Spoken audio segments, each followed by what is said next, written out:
Esta parte de la conferencia nos saca de esa información sobre la realidad y la empieza a relacionar con la situación en la que nos encontramos inmersos. Hay 20 años entre estas dos fotografías y en ese tiempo pasaron muchas cosas increíbles. Mucha gente pasó de estar así a estar así. Y esa es una curva exponencial que ha ido aumentando con el tiempo. Y la gente está empezando a ver algo que es evidente que lo tienen al frente, y es que estamos empezando a ver cómo se está desarrollando la imposición de un Estado fascista mundial o un Estado comunista, es lo mismo, cualquiera de los dos. Estoy seguro de que la gente en la Alemania fascista y que la gente en la Rusia de Stalin pensaban que había una gran diferencia entre los mundos en los que ellos vivían. Nombres diferentes para los mismos sistemas de control, pero yo acotaría que si nos quedamos solamente en el nivel de los 5 sentidos, si nos movemos solamente en el nivel de lo que vemos, las estafas bancarias, las guerras manipuladas y el control orwelliano, entonces no vamos a captar verdaderamente lo que está sucediendo. Porque lo que digo es esto, miren bien, este mundo ha cambiado y está cambiando tan rápido en lo que se refiere a todos los diferentes aspectos de este sistema de control, la forma en la que manipulan la educación, en la que manipulan las guerras, cómo ponen a la gente que ellos quieren como presidentes y nos dan toda esta mierda en la comida y en lo que tomamos, controlan los medios, manipulan toda esta estafa del calentamiento global, las farmacéuticas, el 11S y todas esas cosas. Y todo esto está ocurriendo de una forma coordinada. Así que si vamos a pensar que esta situación que estamos viendo desarrollarse se resume a un puñado de hombres y mujeres con trajes negros o lo que sea, sentados alrededor de una mesa y diciendo ¿cuál será nuestra próxima jugada? Estamos todos claramente perdiendo de vista lo importante. Y la inmensa mayoría de la gente que en los últimos años ha empezado a investigar esto, no van a avanzar. Se van a quedar estancados porque sus sistemas religiosos no se los permitirán. Por lo general es así, porque también ellos tienen miedo de lo que la otra gente va a pensar si ellos empiezan a investigar algunos de los asuntos de los que vamos a hablar ahora. Lo que la gente haga con esto depende de ellos. Lo que yo diga depende de mí. Así que sí, no se trata simplemente de gente sentada alrededor de una mesa en algún lugar del mundo, discutiendo sus próximos movimientos. Está el nivel en el que vemos cómo exponen esto en las noticias y todo lo demás. Y por otro lado tenemos este otro nivel dimensional no humano para investigar y que es lo que quiero hacer en esta parte de conferencia. Después tenemos el nivel de la naturaleza de la realidad del que hablé antes y después tenemos todo esto que tiene que ver con la luna, de lo que también voy a hablar en esta parte. Y la madriguera del conejo no termina ahí, va mucho más y más profundo. Y mientras más abajo vas dentro de la madriguera del conejo, más vamos entendiendo cómo funciona el juego, y mientras más sepamos sobre el juego, más posibilidades tenemos de cambiarlo. Y se trata todo del control y la programación de la percepción. Esa es la única forma en la que un puñado, porque es un puñado si lo comparamos con la población mundial, así es como millones pueden ser controlados, manipulando la forma en la que interactuamos con la realidad, manteniéndonos lejos de nuestra conciencia, poniéndonos en estas burbujas llenas de nuestra sensación de limitación y de yo no puedo, manipulando la forma en la que decodificamos la realidad y entonces hacernos ver el mundo como el sistema de control quiere que lo veamos. Así es básicamente como funciona día tras día, porque así es básicamente como funciona toda esta conspiración. Así que sí, por supuesto, a un determinado nivel se manifiesta como gente con trajes negros sentados alrededor de una mesa planeando sus próximos movimientos. Pero eso sigue siendo la culminación de toda esta conspiración, no es su origen. Los trasciende, son los asesores en las sombras, son los Mandelsons de este país. Son los Peter Mandelson. Él no está manipulando ahora y está teniendo síntomas de abstinencia. Llega a los Emanuel Rams, idem en Estados Unidos.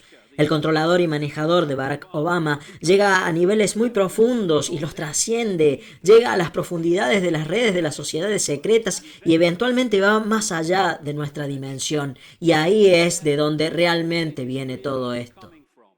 De más allá del rango de frecuencia de la luz visible. E involucra a entidades no humanas. A algunas de ellas la gente los llama los grises y los principales, yo diría, como vengo diciendo desde hace mucho tiempo, tienen forma reptiliana. Ellos operan por fuera pueden ingresar a nuestro espectro visible, pero en lo que se refiere a lo reptiliano, de este tema, ellos no pueden quedarse acá por mucho tiempo. Y la gente dice, ¿y por qué no vienen y colonizan todo de una vez? Porque no pueden o no podrían.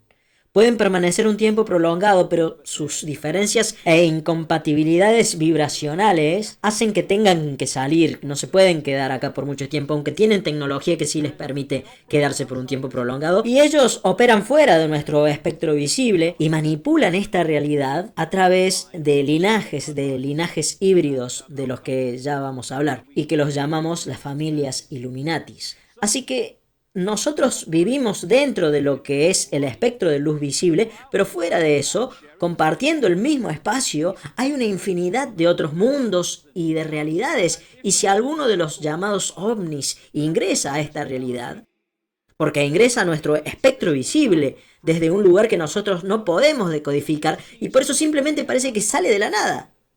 Porque todo lo que hacen porque no es que entran, sino que cambian su estado vibracional para resonar dentro de la luz visible. Y entonces es como, salió de la nada. Y entonces, ¿cuántas veces han visto? Te lo digo de verdad, vi ese ovni culiado y de repente desapareció enfrente mío. Escuché lo que decía, hermano, está re loco. Lo que hicieron fue incrementar su resonancia vibracional para salir del espectro de luz que es visible para nosotros y entonces para el observador desaparece. Y no es que desapareció, solamente salió de nuestro espectro visible y este rango de frecuencia que nosotros llamamos nuestro mundo está siendo manipulado por frecuencias vibratorias que están fuera de él. Y el satanismo es una red dentro de nuestro espectro visible que interactúa con estas entidades reptilianas de varias maneras, como ya expliqué antes de terminar la conferencia. Los lugares o las áreas del cielo que aparecen cuando investigamos es Orión, aparece una y otra vez cuando investigamos estos reptiloides, y en lo que se refiere a visitantes no humanos, entonces aparecen las Pléyades, también aparece en lo relacionado con los reptiloides el área del cielo que llamamos la constelación Draco, lo cual acertadamente, debido a las derivaciones de esa palabra, nos lleva a los draconianos y por supuesto a las leyes draconianas, o también llamadas leyes orwellianas, lo cual es muy apropiado, un nombre muy apropiado. También aparece la estrella Sirius involucrada, así que vamos a hablar de eso también esta noche. Hay mucho más para hablar también, pero bueno, en esto también aparece Marte, también está involucrado en este tema, el cómo se volvió el lugar desolado que es ahora, porque no era así antes. Y cuando hablo de estas áreas en los cielos, no estoy hablando necesariamente de esos lugares dentro del espectro de luz invisible para nosotros, porque como nosotros somos seres multidimensionales, entonces los planetas y las estrellas, etcétera, también son multidimensionales. Así que no porque un planeta pueda haber sido devastado dentro de lo que sería el espectro visible de luz, no necesariamente tiene que haber sido devastado en otros niveles de frecuencia vibracional, porque también la Tierra se mueve dentro del espectro de luz visible, pero también en multiniveles, como todos los demás. Y la otra gran parte de esta historia es cuando estas entidades reptiloides comenzaron su intervención, manipularon la genética humana a través de la hibridación, no necesariamente la hibridación física, sino también a través de hibridación con métodos tecnológicos y también cambiando la forma humana, cambiando los mensajes, la información. Voy a hablar de esto antes de que terminemos esta parte, que el ADN está recogiendo y a partir de eso podés cambiar la forma, al cambiar la información que el ADN está recogiendo. Y no es un accidente que los humanos tengamos genética reptiliana masiva y fundamental. Esta parte del cerebro a la cual la ciencia llama el complejo reptiliano o cerebro reptiliano se volverá pero muy importante conforme avancemos en esta parte de la conferencia, porque es fundamental para entender cómo el comportamiento humano y la percepción humana están siendo manipuladas para ver el mundo como lo vemos actualmente. Esta hibridación ha sido relatada y registrada en todo el mundo, en los relatos de la antigüedad. Por supuesto, en la Biblia, y la más conocida es este pasaje del Génesis. Había gigantes en la tierra en esos días, y también después de eso, cuando los hijos de Dios se unieron a las hijas de los hombres y tuvieron hijos con ellas. Estos fueron hombres poderosos de la antigüedad, hombres de renombre. Génesis 6:4. Y esa es solamente la versión bíblica. Tengo una rana en la garganta, parece que quiere salir el reptiloide. En todo el mundo antiguo van a encontrar historias similares y relatos de esta hibridación. Algo más ocurría paralelo a la historia de los reptiloides. Repito, no solamente está en la Biblia, en lo del jardín del Edén y todo eso, en lo cual ciertamente la serpiente es protagonista.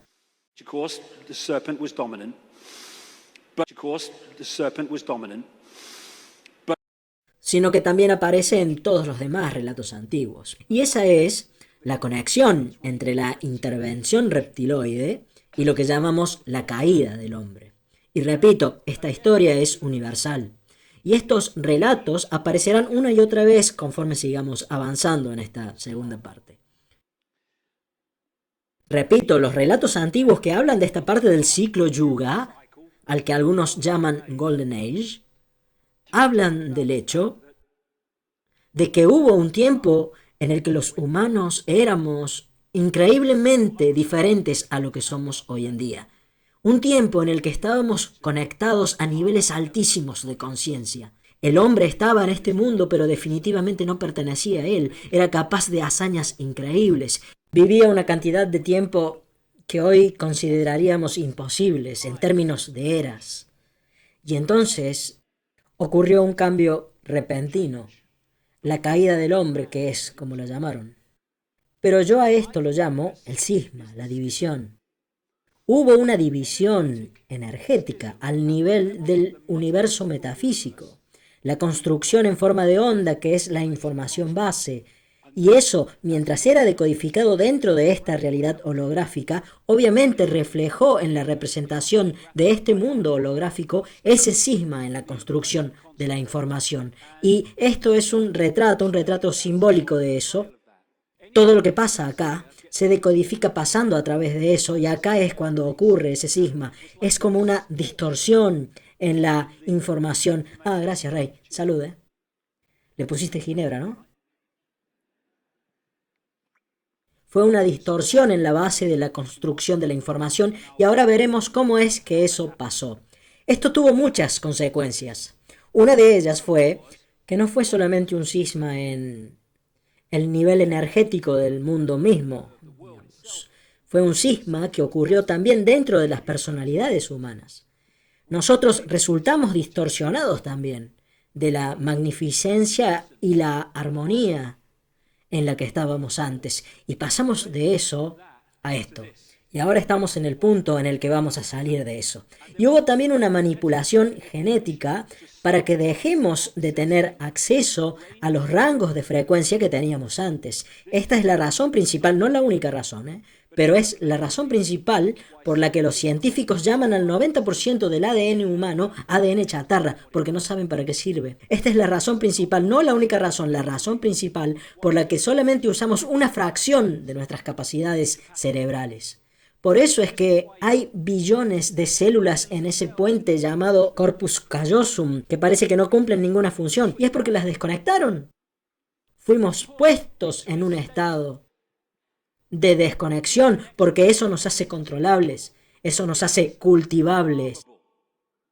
Así que tenemos este grupo reptiloide de acá, y los individuos que están involucrados en esto aparentan ser relativamente muy pocos, una ínfime cantidad comparados con la población mundial. Y esta es la razón por la que tienen terror de ser expuestos. Es un tema muy constante entre ellos, todo el tiempo, por donde mire.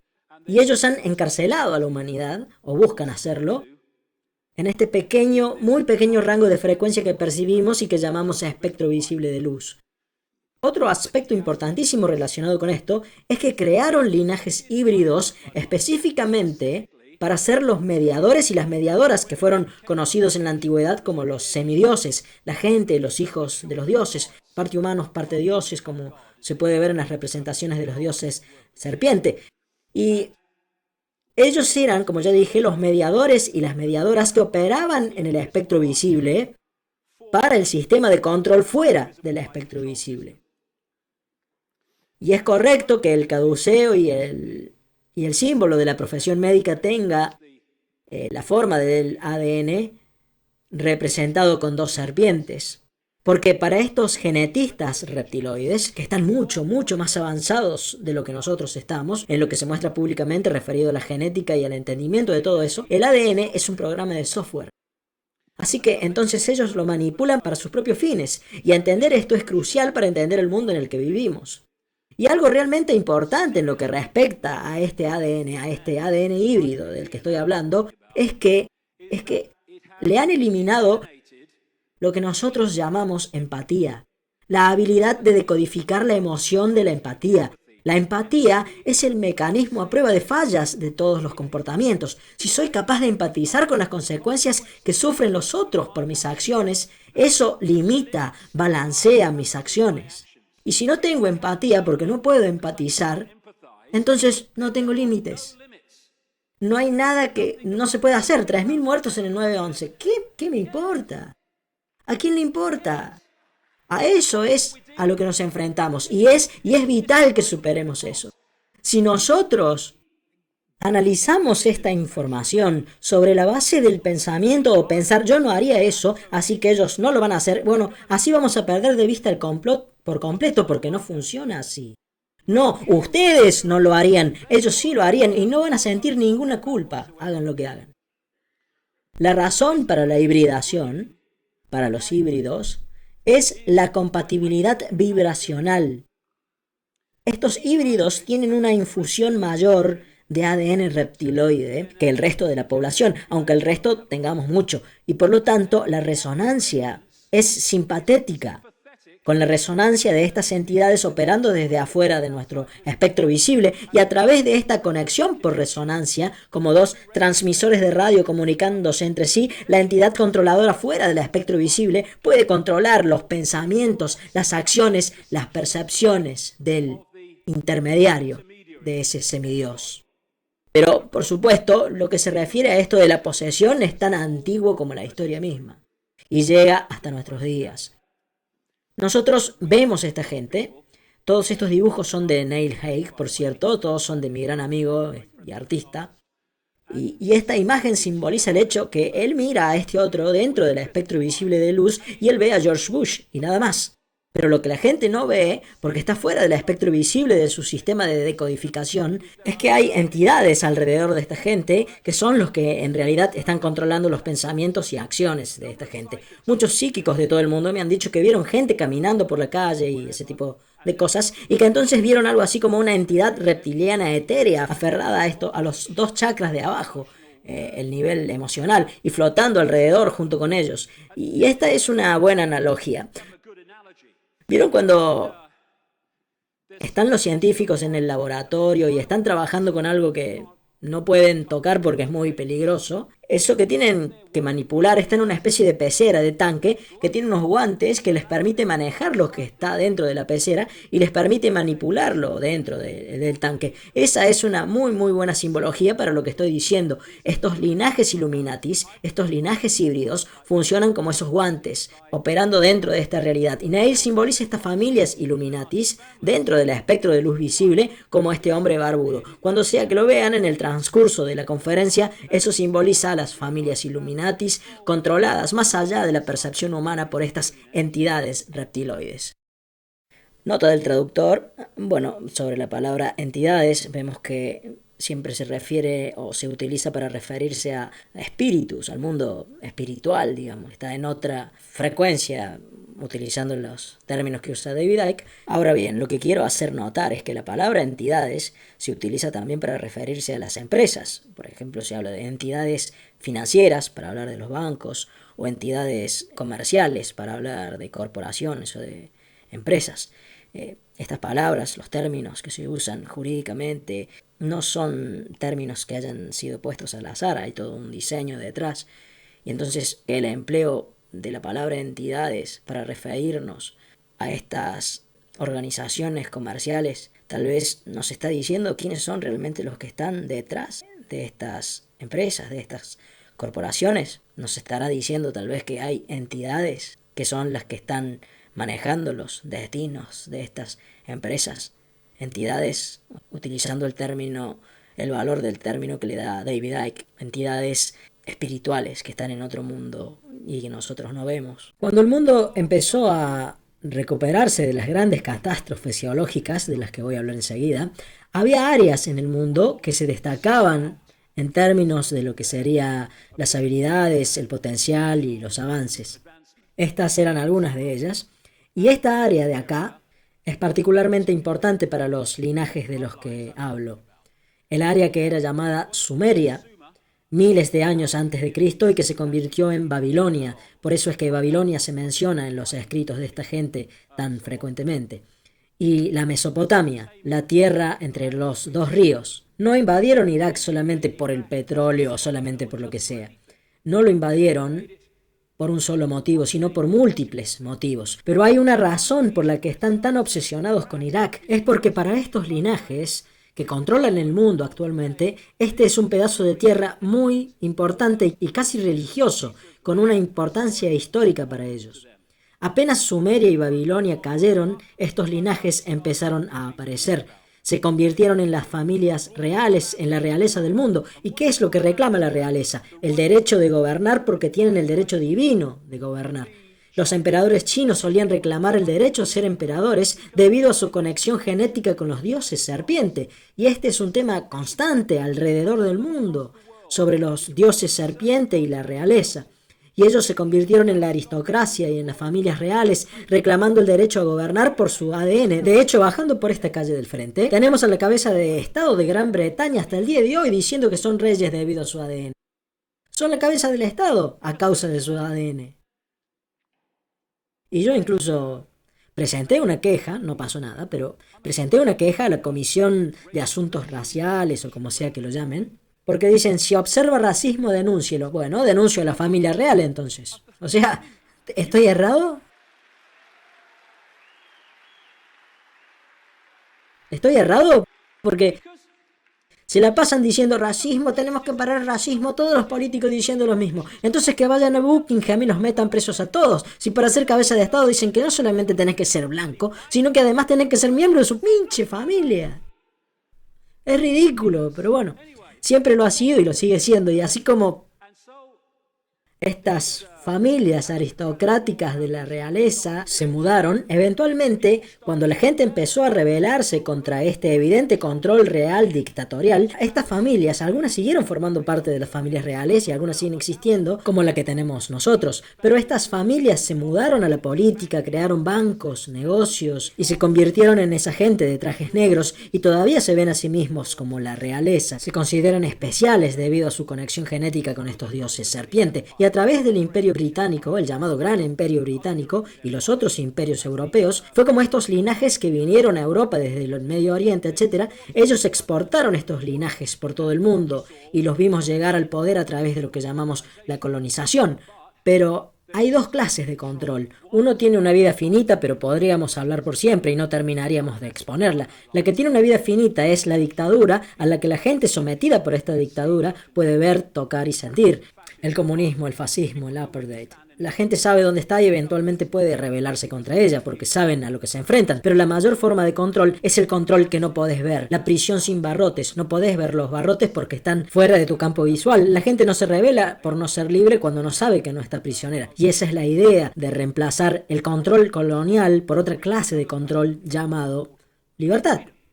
Así que, ¿qué pasó? Cuando estas colonias como lo eran los Estados Unidos, etcétera, igual que otras alrededor del mundo, cuando ganaron la independencia, lo que empezó a pasar en esos países fue que estos linajes con diferentes nombres y la red de sociedades secretas que manipulan la agenda de estos linajes siguieron controlando estos países desde ese momento, pero como la gente puede votar cada 4 o 5 años, no se dan cuenta de que en realidad viven en una tiranía.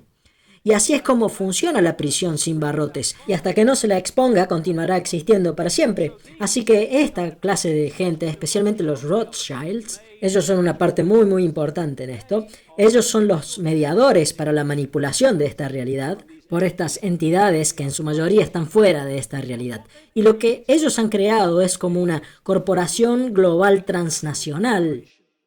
Lo que ocurre al ser una corporación es que tenés un cuartel general en algún lugar del mundo y a partir de ahí en cada país tenés empresas subsidiarias que responden a ese cuartel general.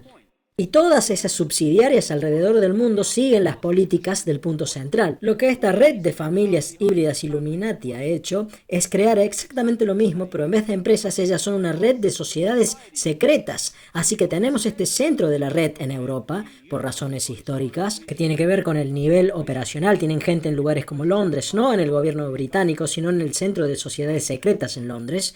En Roma es otro lugar. La iglesia romana y los otros puntos en Europa. Y a partir de ahí, en cada país van a encontrar familias que forman parte de esta red en estos países, cuya misión es cerrar la red, que controla los negocios de ese país, el sistema bancario, la política, los medios y todo lo demás. Así que lo que tenemos es que desde este punto central en Europa, que es el centro de la red, sale a todos estos diferentes lugares y países por el mundo, que entonces imponen en sus países lo que se dictamina acá en ese punto. Y por eso es que cuando viajo alrededor del mundo veo que las mismas cosas son mostradas en diferentes países al mismo tiempo, abrumadoramente justificadas por las mismas excusas. Es todo una red global. Podría simbolizarse como una red, como dije, donde los Rothschild están bien cerca de la araña. Y todas estas otras hebras de la red son las diferentes sociedades secretas, las diferentes sociedades semisecretas y corporaciones transnacionales y todo eso. Así que cuando vemos todos estos nombres diferentes de estas corporaciones que dominan el mundo de tantas maneras, como carteles farmacéuticos, carteles del petróleo y el resto de ellos, el cartel de la biotecnología, todos son diferentes nombres o máscaras diferentes sobre la misma cara. Así que tienen esta estructura.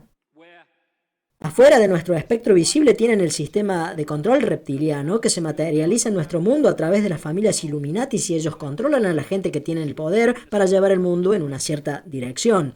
Y acá tenemos otra forma de verlo. Miren bien, toda esta gente, estos bichos se pelean entre ellos y con todos los demás, pero si se les empieza a ir de las manos, lo solucionan. Así que estos que se sientan en la cima de todos estos diferentes países, ellos controlan estas diferentes áreas de sus sociedades y la gente entonces es puesta a luchar entre sí. Estos bichos no van a la guerra, ellos le dicen a estos de acá que vayan a la guerra.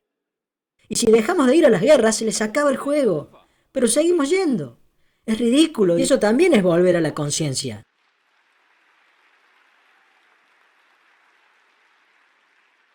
Así que entonces estos personajes son solamente peones en el juego de todas formas, peones genéticos al fin y al cabo. Son algo así como unas cáscaras para llevar a cabo esta agenda dentro de nuestro espectro visible, lo que no quita que haya carniceros que sean mejores que otros, por supuesto. Así que si estudian el principio del caballo de Troya, el símbolo del caballo de Troya, entrando en una sociedad sin parecer ser lo que es, si lo modificamos y le ponemos esta cara, obtenemos simbólicamente lo que estamos hablando acá.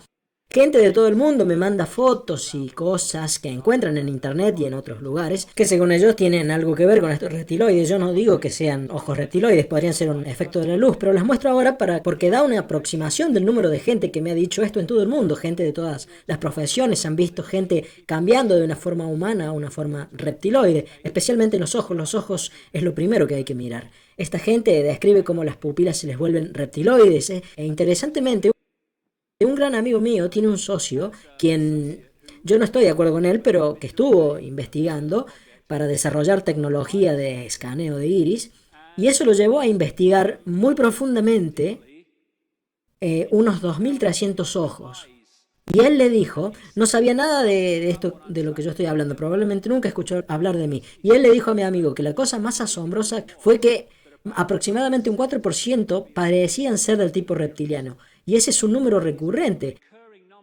En mis investigaciones, al menos 4 o 5% parecen estar o ser de esta naturaleza híbrida. Así que esta gente son humanos híbridos, humanos reptiloides, y van a ver ojos humanos, pero detrás de esos ojos hay otra cosa.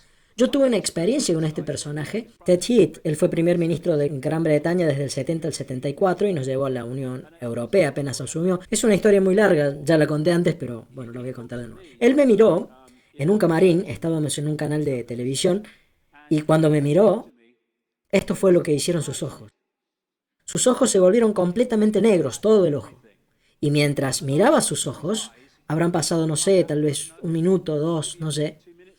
Y mientras miraba sus ojos, en ese momento pareció como si estuviera mirando dentro de dos agujeros negros, porque no se podía hacer contacto visual, porque no había contacto. Era como si, ahora lo sé, como si estuviera mirando a través de él, hacia esa otra dimensión, de donde verdaderamente él estaba siendo controlado. Este tipo, Ted Heath, Dios me libre, Dios me libre. La cantidad de niños que ese tipo torturó y mató, y digo esto desde 1998 y está impreso.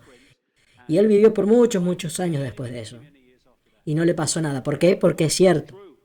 Así que estos bichos se esconden detrás de formas humanas. Acá esto me supera. Esto me supera.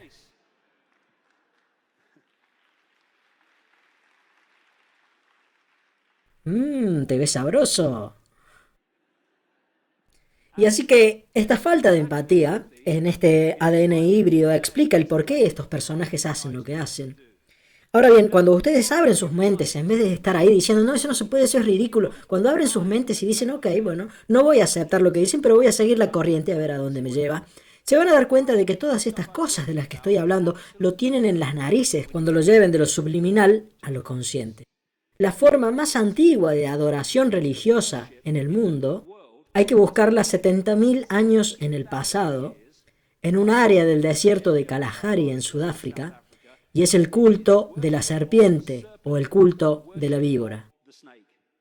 Este hombre, el reverendo John Baptist Dean, escribió un libro muy bueno, en 1933, El culto de la serpiente, en el cual estudió el culto de las serpientes alrededor del mundo, y esta fue su conclusión.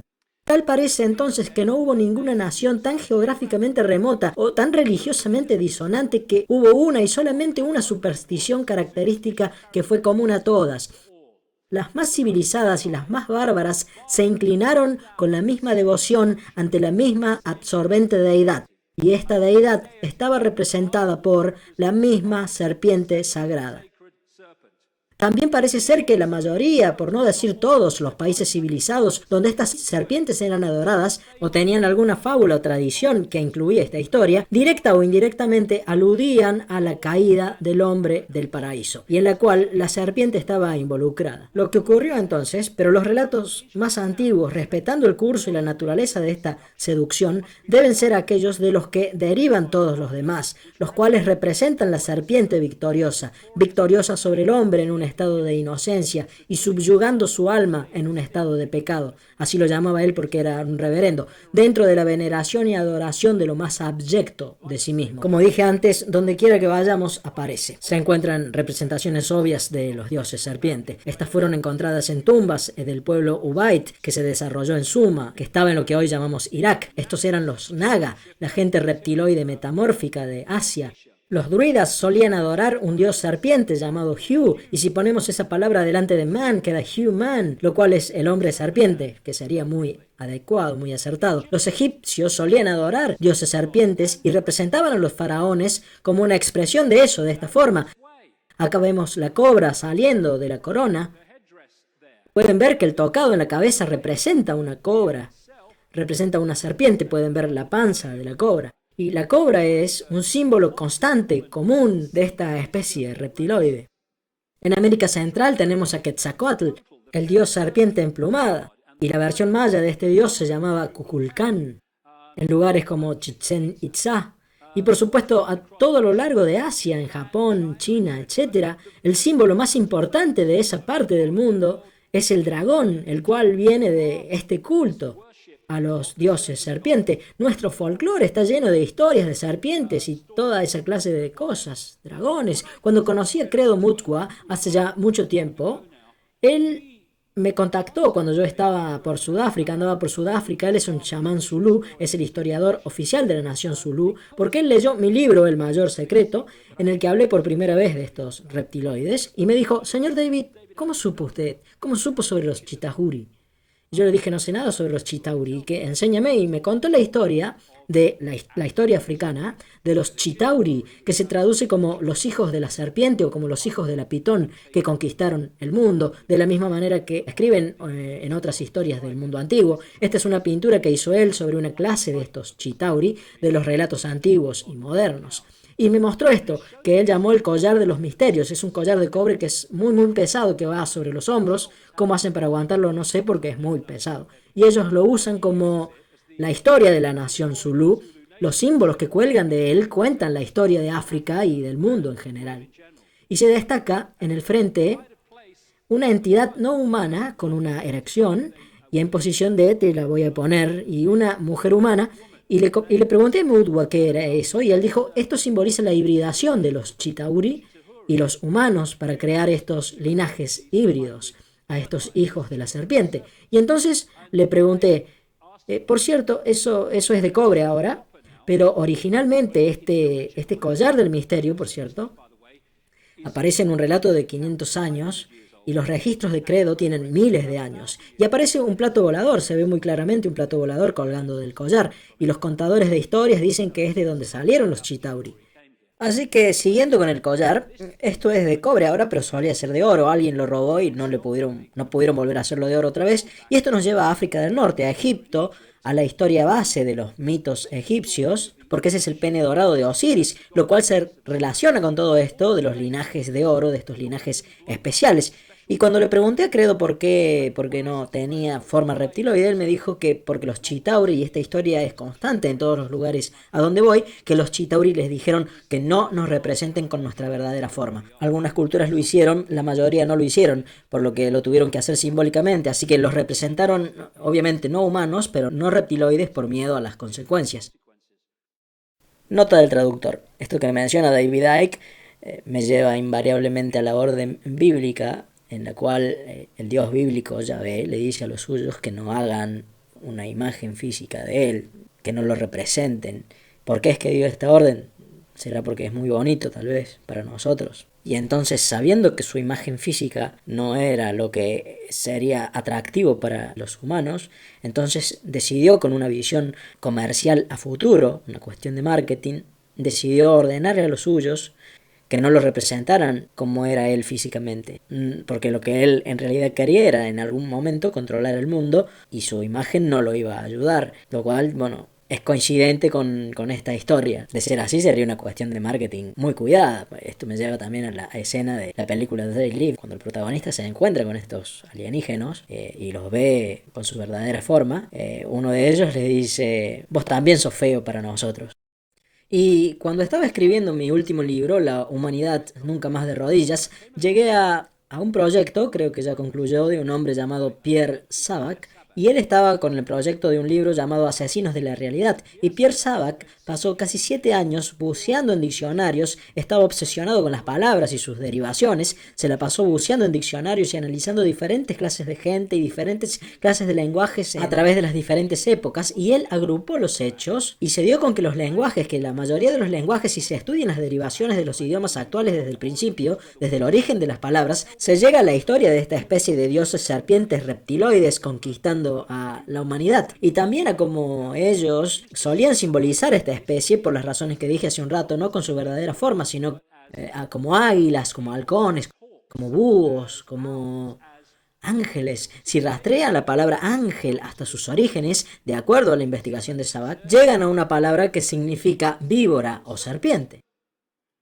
Y así que entonces tenemos el águila en la bandera de muchos países, y escudos, incluso en el escudo tan famoso de los Estados Unidos, tienen los búhos, muy ligados a la diosa de Babilonia, Semiramis o Ishtar. Tienen la historia de los ángeles, especialmente la historia de los ángeles caídos, que representan a esta especie reptiloide y a la hibridación con los humanos, y tienen a Horus, el hijo del dios de Egipto, el hijo de una virgen, representado como un halcón, repito, junto con imágenes reptilianas. Después están los serafín, una de las jerarquías angelicales en las creencias cristianas y hebreas y judías, y la palabra serafín significa víbora o serpiente, y se bucean hasta sus orígenes. Después tienen el disco con la serpiente voladora, que se usó ampliamente en el mundo antiguo, y otra cosa que hicieron fue simbolizar los cielos como el océano de arriba. Está el océano que conocemos y después está el océano de arriba, que son los cielos. Y así que ellos hablaban de los dioses serpientes llegando en sus barcos celestiales a través del océano de arriba. Y así que por eso hay mucho simbolismo marítimo, lo cual no se relaciona con el mar que conocemos, sino que habla del océano de arriba, y eso se puede ver. Estos linajes eran conocidos en el mundo antiguo con diferentes símbolos y diferentes códigos, como hijos del cielo y de la tierra, y también como hijos de los dioses o hijos de los cielos. Y otro gran símbolo de estos dioses serpientes, era la vigilancia. Los llamaban los vigilantes. Esto se puede encontrar por todos lados, y por eso es que hay un ojo, como me lo confirmó Credo Mutwa, en esa mano en el collar de los misterios. Esos son los vigilantes, esos son los dioses serpiente, y por eso es que tenemos el ojo en la cumbre de la pirámide, el ojo que todo lo ve en el billete de $1, y por eso es que es el símbolo Illuminati principal en la red de las sociedades secretas. Ellos son los dioses supervisando la pirámide del control. Otra manera en la que simbolizaban a menudo a estos linajes híbridos en el mundo antiguo era como parte humanos hasta la cintura y las piernas o la parte de abajo con forma de serpiente. Se encuentran con esto enseguida cuando empiezan a investigar todo este tema. Todo esto es simbólico para este simbolismo de los mitad humano, mitad víbora. Por todos lados lo van a ver. Y la cobra, como ya dije, es un símbolo muy común para estos dioses serpiente. Lo mismo que las luchas contra los dioses serpiente y las batallas contra ellos. Incluso la palabra Mesías viene de Mesé o Mesa, que es el cocodrilo del Nilo, y ellos hacían aceite con los cocodrilos del Nilo para ungir a los faraones. E incluso hasta el día de hoy, en la ceremonia de coronación de los reyes, ellos simbolizan eso como parte de la ceremonia, y acertadamente, ¿no? En la Biblia el diablo es simbolizado o descrito en términos reptiloides. La serpiente antigua llamada el diablo, Satán, que engaña al mundo entero, fue arrojada a la tierra y sus ángeles fueron arrojados con él. Apocalipsis, eso dice en el Apocalipsis, los ángeles caídos, un tema que se repite. Y todos estos cuentos tradicionales que incluyen besar sapos que se convierten en príncipes, invariablemente siempre tienen algo reptiliano, y es todo parte de lo mismo. Y gente de todo el mundo me manda fotos en respuesta a las cosas que muestro, y es impresionante la cantidad de veces que se ven símbolos de reptiles y humanos, o de gente humana y parte reptil, o supervisando las gárgolas en los palacios y castillos y en las iglesias de esta élite, son una simbología de eso. Y por supuesto en los últimos, bueno, no sé, 20 años o por ahí, apareció un simbolismo masivo reptiliano en las historias para niños y en el entretenimiento infantil. Y entonces en el último tiempo, no sé si ya vieron esto, en esta pintura del siglo XVI que está en la Galería Nacional de Retratos de la Reina Isabel I, se creía que estaba sosteniendo flores porque eso es lo que pintaron encima, pero con la tecnología se puede ver lo que está pintado abajo. Y esta es una representación de eso, y está en uno de mis libros, y se puede ver que sostiene una víbora, algo que es muy apropiado. Y estas familias aristocráticas, que son las que se convirtieron en los híbridos, repito, usan reptiles, dragones y toda clase de imágenes de serpientes en sus escudos de armas y todo eso. Y uno de los centros, como dije antes, es Londres, no necesariamente el gran centro urbano de Londres, sino la City de Londres y el templo que es la City de Londres, porque la City de Londres es un gran centro no solamente de la economía británica, sino de la economía mundial, y con mucha razón su símbolo es un dragón volador, y el símbolo de la sociedad secreta de los caballeros templarios, un hilo muy importante dentro de esta red de sociedades secretas. Lo mismo el escudo de la ciudad de Londres. Pasan por acá cada vez que entran a la ciudad, por supuesto. Y otro tema que van a encontrar representado con imágenes alrededor del mundo siempre es el de las serpientes comiendo humanos. No está bueno, no lo es de hecho, por supuesto, pero ellos comen humanos. Cuando estos reptiloides entran a nuestro espectro visible, ellos usan a los humanos como su comida, igual que los humanos usamos animales, al ganado, a las ovejas, y de ahí es que vemos estas imágenes por todos lados, por todo el mundo. Esto es en América Central, en la zona de los mayas. Esta es una pintura de Credo Mutwa sobre los mitos sudafricanos de los dioses serpientes, de los Chitauri comiendo humanos, y esto es el logo de Alfa Romeo. ¿Qué está haciendo el bicho ese? ¿Qué les parece que está haciendo? Lo mismo. Y en los jardines de uno de los palacios, o también llamados mansiones, de Silvio Berlusconi en Italia, su líder y uno de los hombres más corruptos del mundo, tenemos otra vez la misma imagen. Y fuera de nuestro espectro visible, ellos se alimentan de la energía humana, de las emociones humanas, especialmente de las bajas, de las emociones de baja vibración, porque ahí es donde realmente operan ellos.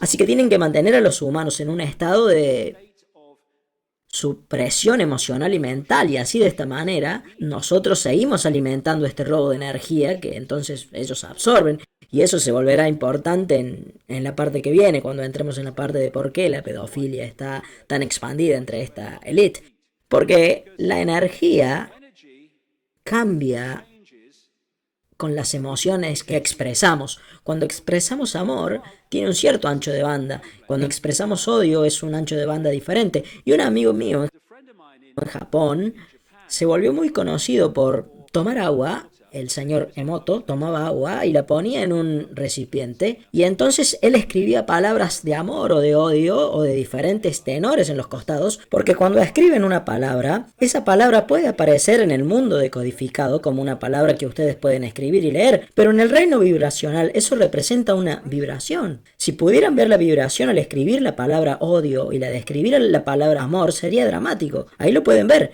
porque lo que pasó es que después de que puso la palabra al costado del recipiente con agua, él entonces congeló el agua así muy rápido. En el laboratorio pude ver cómo lo hace y entonces fotografió los cristales. Y esto es un cristal del agua con la palabra amor escrita en el recipiente y este otro es el cristal que tenía escrito odio en el costado del recipiente. Y él escribió un libro con todas estas cosas y ahí están todas las fotografías. Y esta es la energía que estas entidades absorben cuando están fuera de nuestro espectro visible, lo cual es la mayor parte del tiempo. Y por lo tanto nos tienen que mantener en un estado en el que produzcamos eso. Toda esta cosa vampírica, porque es como si tomaran sangre humana dentro del espectro invisible, porque eso tiene el código genético humano, lo que les permite mantener su compatibilidad vibracional con esta realidad por mucho tiempo, después de lo cual se tienen que tomar el palo de acá, por eso es que toman mucha sangre. Y después tenemos esto del cambio de forma. Y bueno, como ya saben, se burlaron mucho de mí, me ridiculizaron por decir esto. Porque la gente dice, no podés pasar de un cuerpo sólido a otro cuerpo sólido y después hacerlo de nuevo. Genio. Pienso igual que vos, claro que no se puede.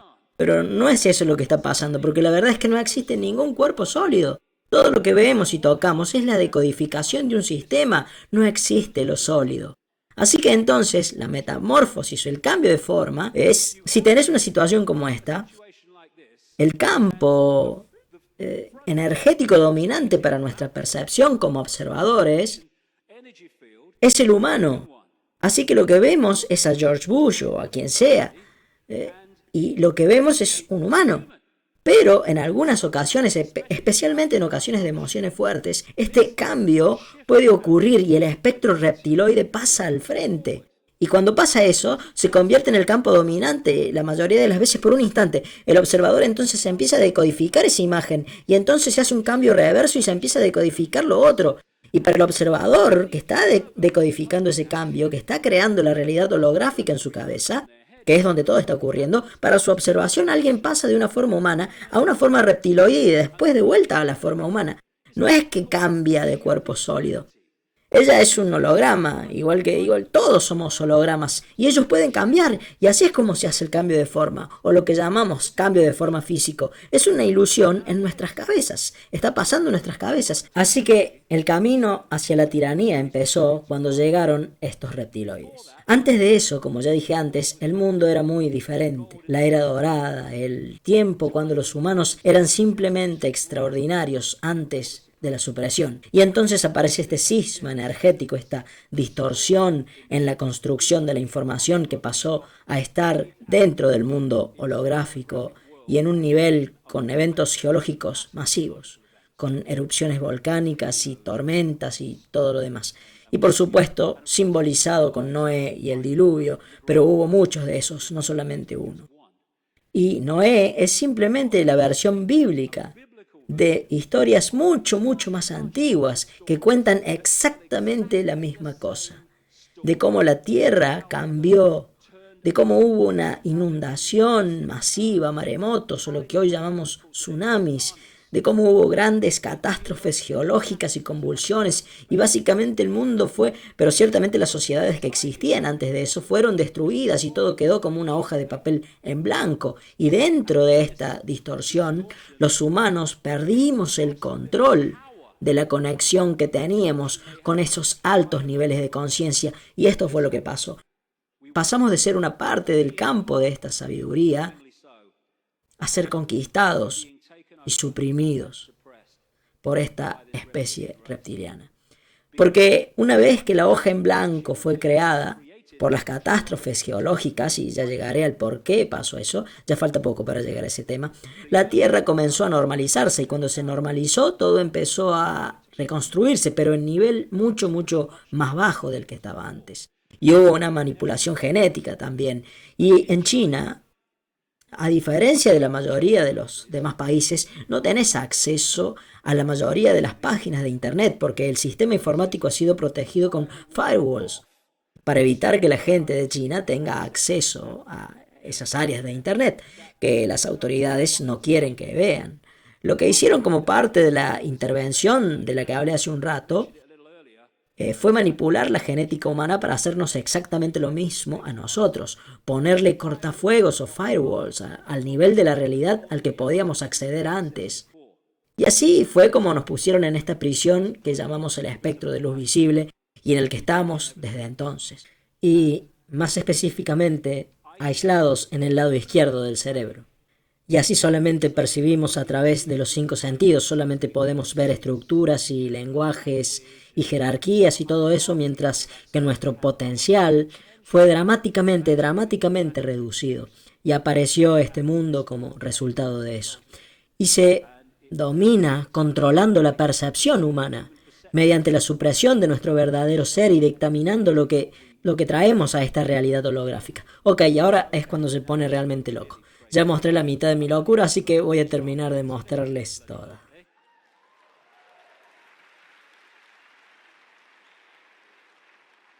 Lo que quiero decir antes de que empecemos con esto es lo siguiente. Una de las formas más eficientes para controlar a la gente es limitar su sensación de posibilidad. Tu sensación de posibilidad se convierte en lo que sentís que es posible, y eso es algo obvio, es verdad, pero sin embargo no podemos verlo aunque lo tengamos al frente. En otras palabras, si podés programar el sentimiento de lo que es posible y hacer que sea muy angosto e increíblemente limitado, entonces cuando viene la gente diciendo, esto es lo que está pasando, esta otra gente de acá dice, pero vos estás re loco, eso no se puede. No, lo que pasa es que vos no podés creer que sea posible.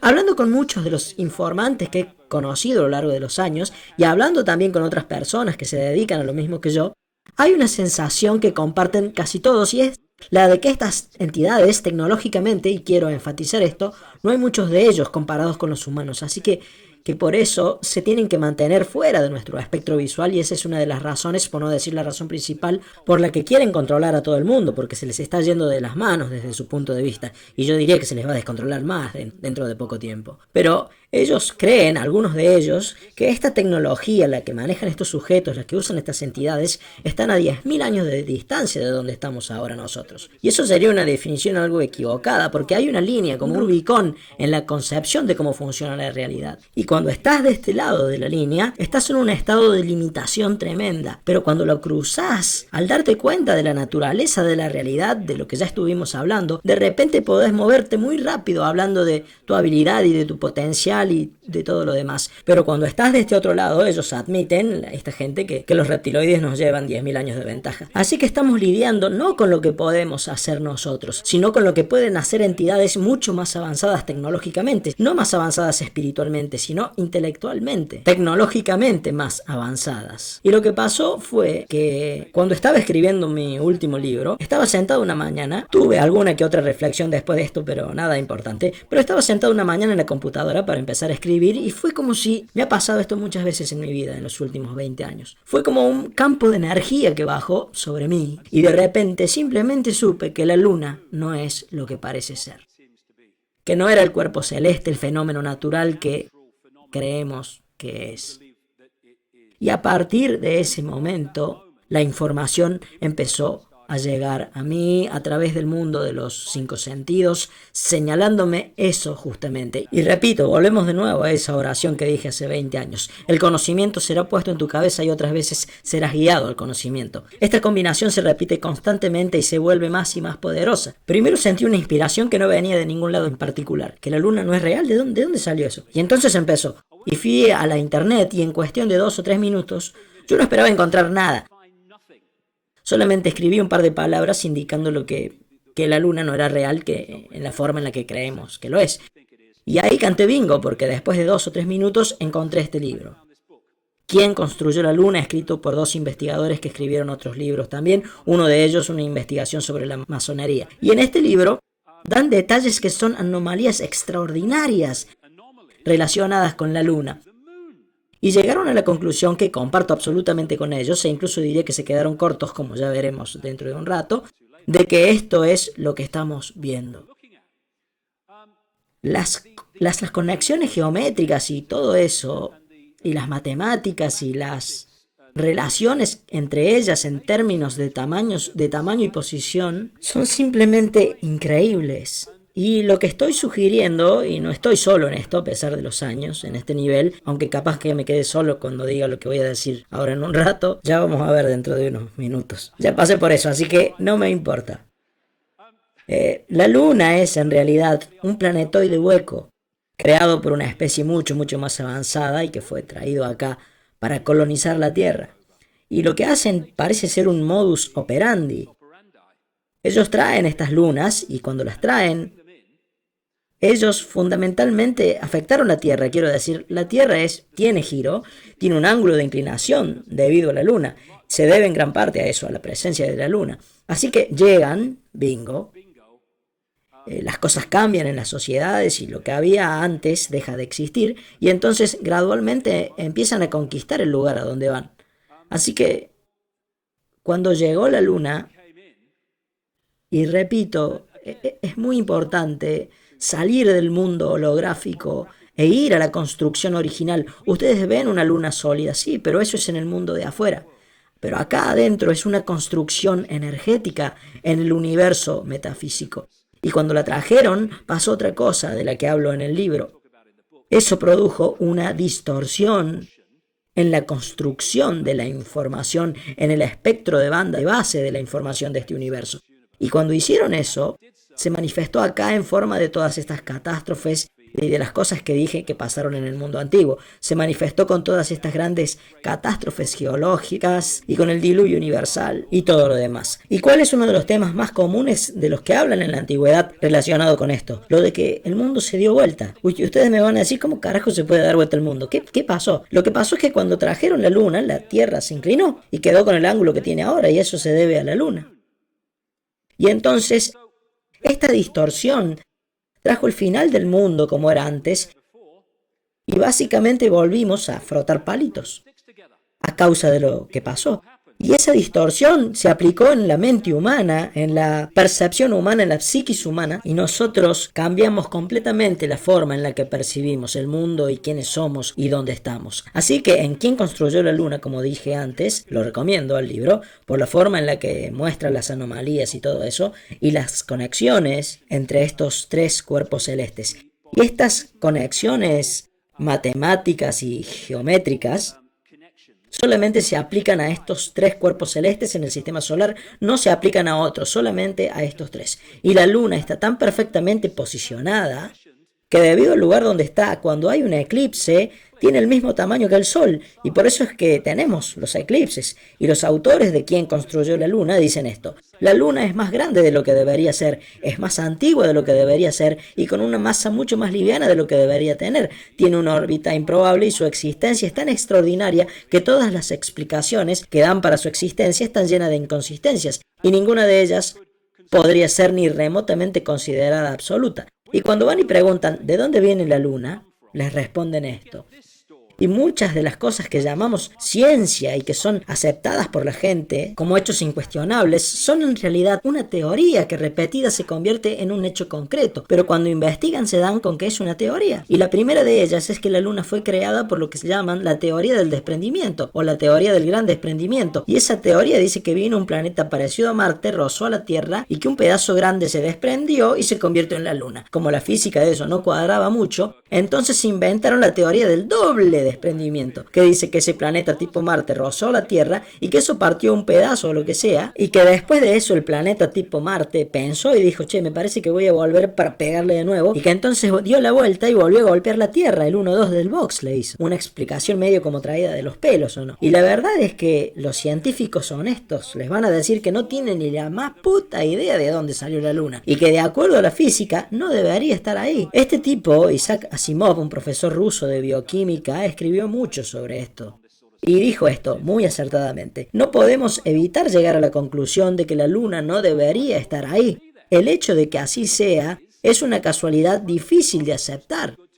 Los planetas pequeños como la Tierra, con campos gravitacionales débiles, carecen de satélites y por lo general, cuando los planetas sí tienen satélites, esos satélites son mucho más chicos que el planeta en cuestión. Por lo tanto, incluso si la Tierra tuviera un satélite natural, tendríamos muchas razones para pensar que ese satélite, como mucho, sería un mundo muy pequeño de quizás 50 kilómetros de diámetro. Pero resulta que no es así. La Tierra no solamente tiene un satélite, sino que además es un satélite gigante de 3.476 kilómetros de diámetro. ¿Cómo es que la Tierra tiene un satélite tan grande? Algunos científicos dicen que ni siquiera se trata de la proporción entre un planeta y un satélite, sino que es más bien la que hay entre un planeta y otro planeta. La Luna es más grande que Plutón. La mejor explicación para la Luna es que es una ilusión óptica, que la Luna no existe, dicen algunos científicos. Otra más de un científico de la NASA: parece más fácil explicar la no existencia de la Luna que su existencia. Y después tenemos esto de la Luna hueca. Esto es lo que yo vengo diciendo y otros han estado diciendo, que es un planetoide hueco. En noviembre de 1969, la Luna fue impactada intencionalmente por un módulo lunar para generar el equivalente a la explosión de una tonelada de TNT. Y eso creó ondas vibratorias y los científicos de la NASA dijeron que sonó como una campana. Maurice Ewing, vicedirector del experimento, dijo en una entrevista: prefiero no interpretar esto ahora mismo, pero fue como si alguien hubiera golpeado una campana en una iglesia una sola vez y el resonar hubiera durado 30 minutos. Después hicieron otro experimento más grande, del que ya hablaré. Frank Press, del Instituto de Tecnología de Massachusetts, el MIT, dijo que el hecho de que el efecto de ese pequeño impacto durara 30 minutos escapa a nuestra comprensión. Esto lo dijo un tipo llamado Gordon McDonald a principios de 1960. Parece ser que la Luna es más bien como una esfera hueca que una esfera homogénea. Y este tipo del MIT dijo: los experimentos Luna Orbiter mejoraron el conocimiento de la gravedad lunar y dejaron al descubierto la aterradora posibilidad de que la Luna pueda ser hueca. Ahora vamos a hablar de este otro gran impacto. Un vehículo lunar impactó contra la Luna con un equivalente a la explosión de 11 toneladas de TNT y la NASA dijo que la Luna reaccionó como un gong y continuó vibrando por 3 horas y 20 minutos y hasta una profundidad de 40 kilómetros. Ken Johnson, supervisor del Departamento de Control de Datos y Fotografía de las misiones Apolo, le dijo al autor de Quién construyó la Luna, Alan Butler, que la Luna no solamente sonó como una campana, sino que además toda la Luna se movió como si hubiera habido un amortiguador hidráulico gigante rebotando en su interior. Estos dos científicos rusos de la Academia Rusa de Ciencias escribieron un artículo en 1970 en la revista Sputnik en Rusia, titulado ¿Es la Luna la creación de una inteligencia alienígena? Y después de todos estos años parece haber evidencia que confirma que estaban en lo cierto. Lo que ellos remarcaban, ellos y otros más, es que la superficie de la Luna es extremadamente dura y contiene minerales como el titanio. Se ha encontrado que las rocas de la Luna contienen metales procesados incluyendo plata y mica, y elementos como el uranio 236 y neptunio 237, los cuales nunca se han encontrado en la naturaleza. El uranio 236 es un desecho nuclear radioactivo de larga vida que se encuentra como residuo del combustible nuclear y en el uranio procesado. El neptunio 237 es un elemento metálico radioactivo y un bioproducto de los reactores nucleares y de la producción del plutonio. Se han encontrado en algunas rocas lunares 10 veces más titanio que en las rocas con titanio que hay en la Tierra. El titanio se usa en los jets supersónicos, en los submarinos para grandes profundidades y en las naves espaciales. El doctor Harold Urey, el ganador del Premio Nobel de Química, dijo estar muy confundido por las rocas lunares y en particular por la cantidad de titanio. Dijo que las muestras eran espectaculares y que no podía explicar la presencia de tanto titanio. Los dos científicos rusos dijeron en su artículo: si se tuviera que crear un material para proteger un satélite artificial gigante de los efectos de las temperaturas, de la radiación cósmica y de las lluvias de meteoritos, los expertos probablemente utilizarían estos metales refractarios. Los metales refractarios son increíblemente resistentes al calor y al desgaste. En ese caso, no está claro por qué las rocas lunares son extraordinariamente malas conductoras del calor, hecho este que sorprendió a los astronautas. ¿No era esto acaso lo que buscaban lograr los diseñadores del Super Sputnik en la Tierra? Desde el punto de vista de la ingeniería, esta antigua nave espacial a la que llamamos Luna está muy, pero muy bien construida. Ellos dicen que es un planetoide hueco y dicen, si vas a lanzar un satélite artificial, es aconsejable que sea hueco. Al mismo tiempo, sería muy inocente imaginar que alguien capaz de llevar a cabo semejante proyecto espacial se sentiría satisfecho solamente con construir un tronco hueco para simplemente lanzarlo a orbitar la Tierra. Sería más creíble decir que lo que tenemos acá es una nave espacial muy antigua, el interior que estaría lleno con combustible para los motores y de materiales y accesorios para trabajos de reparación, instrumentos de navegación, equipos de observación y toda clase de maquinaria. En otras palabras, todo lo necesario para permitirle a esta carabela del universo ser usada como un arca de Noé, muy apropiado el término, de seres inteligentes. Quizás incluso sea el hogar de una civilización completa, con previsiones para miles de millones de años de existencia y para navegar a través del espacio miles de millones de kilómetros. Naturalmente, el casco de una nave de estas características debe ser muy resistente para aguantar los impactos de los meteoritos y de las fluctuaciones entre muy altas y muy bajas temperaturas. Probablemente el cascarón sea doble, la base probablemente sea un armazón oscuro de unos 32 kilómetros de espesor y recubriéndolo alguna clase de cáscara más delgada de unos 5 kilómetros de espesor. En ciertas áreas donde están los mares y cráteres de la Luna, la capa exterior debe ser más delgada y en algunos casos inexistente. Y este otro científico dijo, la Luna fue hecha al revés. En otras palabras, lo que está por fuera debería estar en el interior. Y eso apoya la idea de que es un planetoide hueco.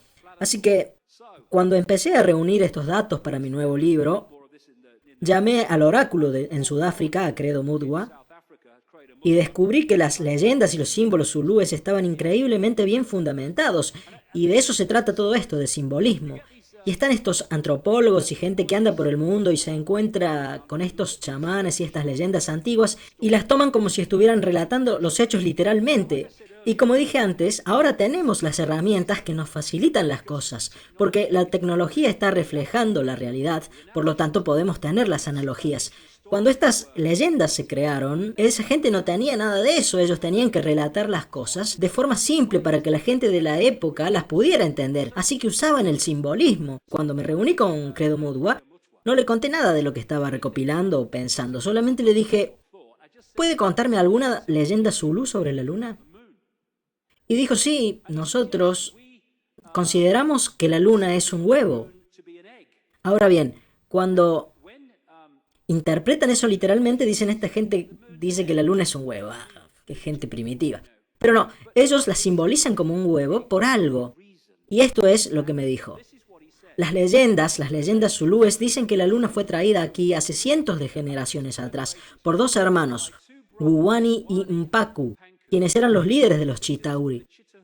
Ellos eran conocidos como los hermanos del agua y tenían la piel con escamas como los peces. Ahora bien, esta historia es casi exactamente igual a las historias encontradas en las antiguas tablillas de arcilla en lo que ahora es Irak. En Sumeria hay relatos sumerios que hablan de los Anunnaki, una especie no humana, yo diría que era una especie reptiloide, que vino a la Tierra de la misma manera que vinieron a otras partes del mundo y el mundo antiguo habló de eso.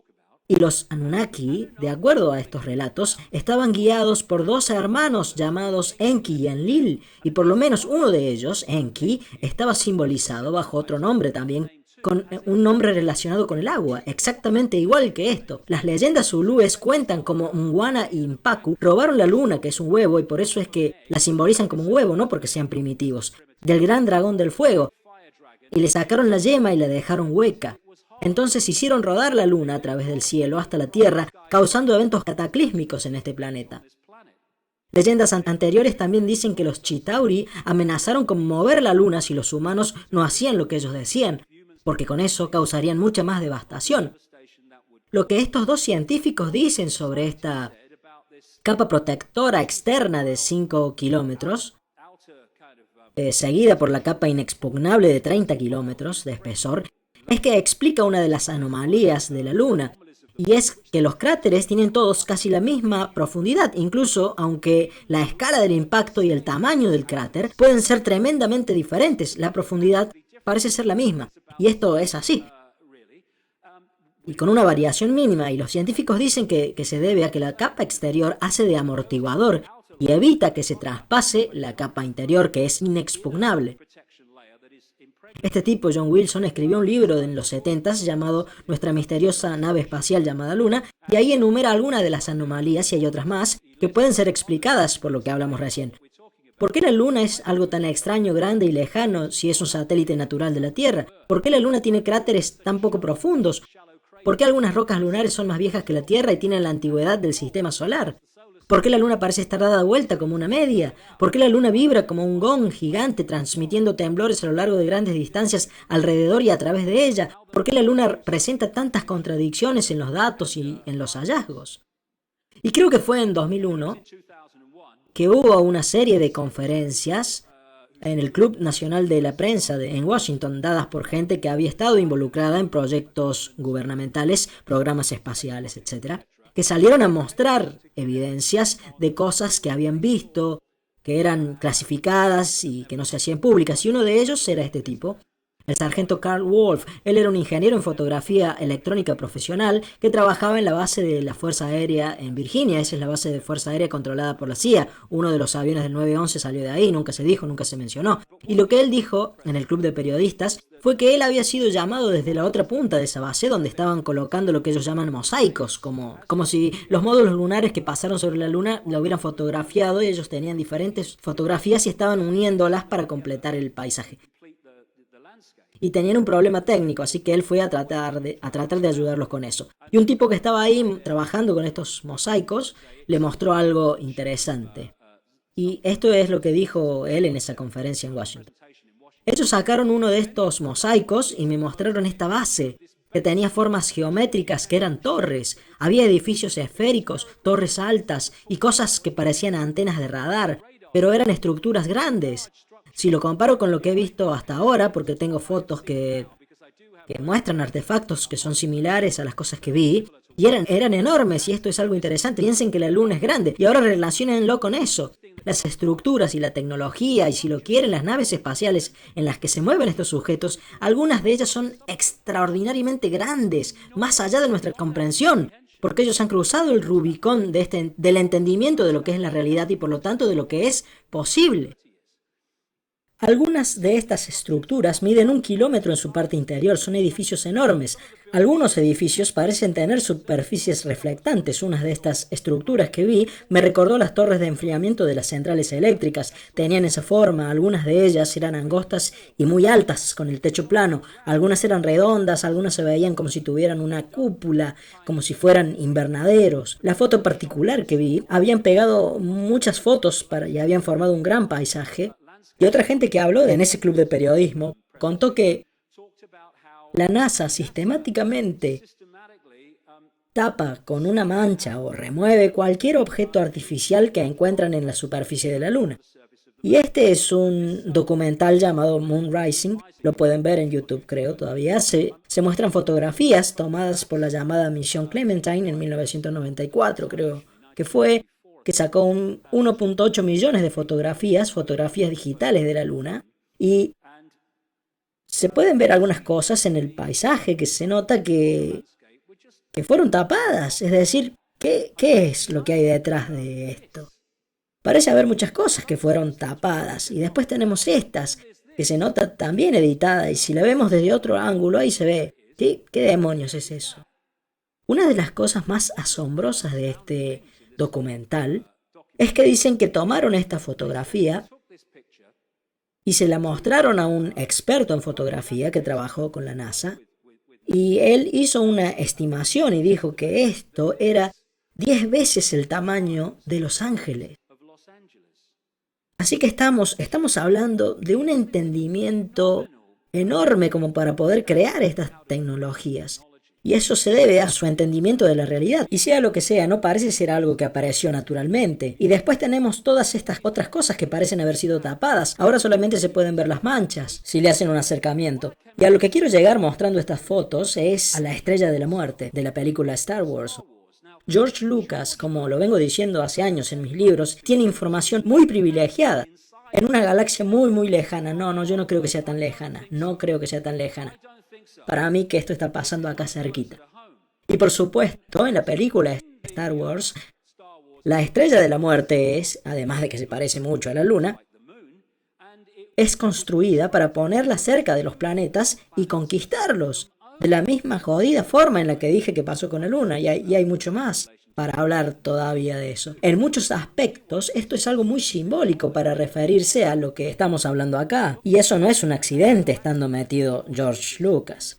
Y algo interesante, esta es Mimas, que es una de las lunas verdaderas de Saturno, y al lado está la estrella de la muerte y se ve muy interesante cuando las ponemos juntas. Como sea, también se ha afirmado, y últimamente se está haciendo con más fuerza en las últimas semanas, que una de las lunas de Marte, Phobos, es un asteroide hueco. Este tipo lo dijo hace mucho, en el 63, el jefe de matemática aplicada de la NASA, que Phobos podía ser una gran base orbitando Marte, y como digo, eso se vuelve a la parte del debate de lo que podría ser. Y repito, uno de los episodios de Star Trek hablaba de un planetoide hueco que resultaba ser de hecho una nave espacial, con todo un mundo adentro. Y mucho de lo que muestra la ciencia ficción, cuando nos ponen todas estas cosas en las narices y le llaman ficción, no es del todo ficción, ellos lo sacan de la realidad. Así que bueno, como venía diciendo, no solamente tenemos esta increíble sincronía matemática de tamaño y de posición entre estos tres cuerpos celestes, sino que además, como señalan los autores de quien construyó la Luna, hay una gran sincronía entre lugares como Stonehenge y otras construcciones megalíticas, y estos tres cuerpos celestes, particularmente con la Luna. Y una de las cosas que destacan es que la unidad de medida, hubo alguien llamado Alexander Tong, que fue con un ingeniero que estudió todos estos lugares en Gran Bretaña y Europa, como Stonehenge. Ellos la llaman la yarda megalítica, la cual tiene una cierta longitud. Y él dice que todos estos lugares, especialmente Stonehenge, y todos estos lugares se pueden descomponer usando esta yarda megalítica matemáticamente. Y lo que dicen los autores de este libro es que la Luna se basa en esa misma matemática. Y esto es lo que dicen. Todo esto luce muy extraño. Las construcciones megalíticas que fueron emplazadas a lo largo de Europa Occidental eran generalmente usadas para la observación del Sol y la Luna, pero ¿cómo podría la unidad de medida en la que se basó la construcción de estas estructuras estar tan integrada con las circunferencias de estos cuerpos celestes como así también de la Tierra? Bueno, tal vez se debe a que los que construyeron Stonehenge y el resto de las construcciones megalíticas del mundo antiguo, algunas imposibles de construir ahora, fueron los mismos que están controlando la Luna. Y bueno, esto puede sonar controvertido, pero bueno, ya saben cómo es, soy conocido por eso. Yo pienso que estas construcciones fueron puestas ahí para suprimir la red de energía de la Tierra por las razones que voy a contar en un rato, porque estamos interactuando con este campo energético todo el tiempo. ¿Y cómo controlas a todos los peces al mismo tiempo? Controlando el mar en el que nadan. Y entonces, la forma para controlar a la humanidad y reprimir a la humanidad es controlar el campo de energía y la información disponible en ese espectro al que tenemos acceso. Y estas tremendas construcciones no fueron hechas solamente por humanos, de eso pueden estar seguros. Bueno, y este es el momento en el que seguramente me voy a quedar solo, por el momento, no sé si para siempre, pero bueno, vamos a ver. Cuando era un... Cuento con más detalle esto en el libro, pero voy a tratar de unir los puntos ahora. De lo que me di cuenta cuando estaba reuniendo toda esta información, de nuevo, fue de algo que yo llamo la Matrix lunar. La primera parte de esta conferencia es crucial para entender cómo es que esto funciona. La Matrix lunar es una frecuencia, un canal que se emite desde la Luna, el cual es, en efecto, un hackeo a la computadora del cuerpo humano y al universo virtual en general, y que ha creado una subrealidad dentro de la realidad virtual más grande. Así que lo que voy a decir de nuevo, porque es importante, vemos una luna física, pero en realidad es una construcción virtual, igual que todo lo demás en esta realidad es información en forma de onda. Y yo diría, por supuesto, esto será cada vez más obvio conforme pasen los años, yo diría que la luna es, en realidad, no solamente lo que dijimos hasta ahora, sino también un portal interdimensional a través del cual entidades y energías pueden salir de otra realidad y entrar a esta. Entran por ahí. Su posición es tan perfecta, como verán si lean no solamente mi libro, sino también quién construyó la luna. Su posición con respecto a la luna y al sol es tan perfecta porque eso tiene un efecto que ayuda a crear esta subrealidad. Lo que estoy diciendo es que esta frecuencia se está emitiendo desde la luna y ha creado una subrealidad que nosotros estamos constantemente decodificando y la manipulación genética de la humanidad, ampliamente descrita por los antiguos, toma la computadora del cuerpo y la sintoniza, la conecta a este rango de frecuencia que yo llamo la Matrix lunar. Este es un dibujo conceptual de Neil Haig sobre este monopolio. Este es el mundo, la estructura que nosotros estamos experimentando. Estamos constantemente girando y girando en un mundo limitado. Y lo que estoy sugiriendo es que estamos siendo masivamente influenciados. De hecho, nos han convertido en una mente colmena a través de esta transmisión, la cual nos mantiene limitados por los sentidos. El tema era que operara como un mecanismo de funcionamiento predeterminado, es decir, que ni bien empeces a despertar, cuando empezás a no querer continuar en el ciclo y seguir en él, entonces por defecto te empuja hacia atrás, porque la presión de esta Matrix lunar nos empuja dentro de esta asfixiante sensación de limitación. Lo que hace la realidad virtual es básicamente secuestrar los 5 sentidos y ponerlos a decodificar la información que manda el juego de computadora y reemplazarla por la realidad. Lo que digo es que esta Matrix lunar está haciendo exactamente lo mismo y que eso es parte del modus operandi con el que van conquistando planetas. Nuestros 5 sentidos han sido encerrados dentro de otra cosa y estamos decodificando una falsa realidad. Básicamente, nosotros estamos conectados a esto, simbólicamente hablando, lo cual es una mente colmena y que es la razón por la que actuamos como un rebaño. Y bueno, y la gente dice, wow, téngame paciencia, hay que ir paso a paso.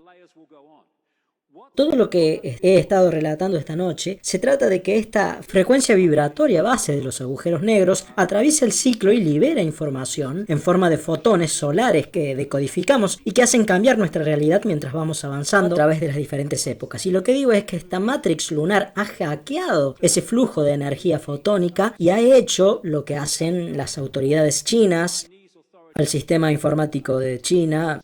Nos han bloqueado el acceso a vastas áreas del universo de realidad virtual en el que solíamos estar antes.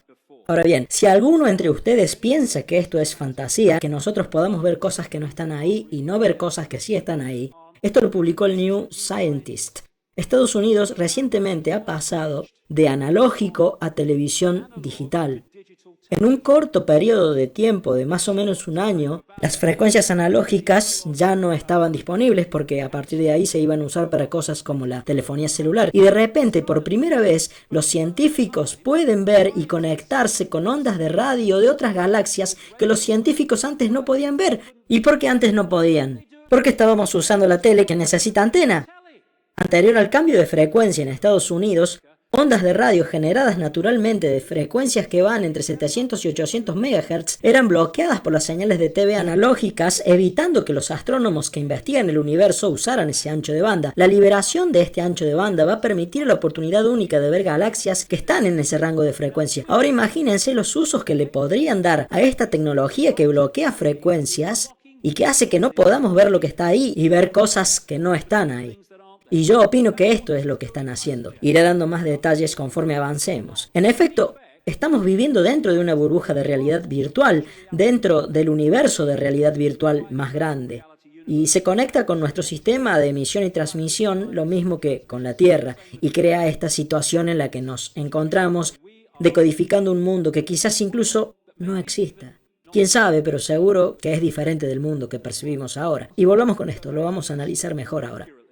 La Matrix, o mejor dicho, la Matrix lunar, está en todos lados, está a nuestro alrededor. Incluso ahora, en este mismo cuarto, la ves cuando miras por la ventana o cuando encendes el televisor. Podés sentirla cuando vas a trabajar, cuando vas a la iglesia, cuando pagas los impuestos. Es el mundo que ha sido puesto delante de tus ojos para que no veas la verdad. ¿Qué verdad? Que eres un esclavo, Neo, igual que todos los otros. Naciste dentro de una cárcel. Naciste dentro de una prisión que no puedes oler, sentir o tocar. Una prisión para tu mente. Y yo diría que esa prisión para la mente es la Matrix lunar, la cual nos pone en una prisión conexión vibracional que solamente podemos romper volviéndonos conscientes de eso y entonces vibrando más allá de los muros de la Matrix lunar, que es un espectro de frecuencia. Y si no nos pueden mantener dentro de esa frecuencia, por eso es que las estructuras sociales son como son y hay estrés y miedo y guerras y conflictos. Así que si salimos de eso, empezamos a romper esta cárcel de percepción y vamos a empezar a decirle, conche su madre, ¿cómo no es que no lo vi antes? Porque estabas ahí adentro constantemente decodificando todo esto. Es como estaba diciendo antes, pero olvídate de lo que estaba hablando de la Matrix lunar, olvídate de eso, míralo así, solamente por su posición, la luna afecta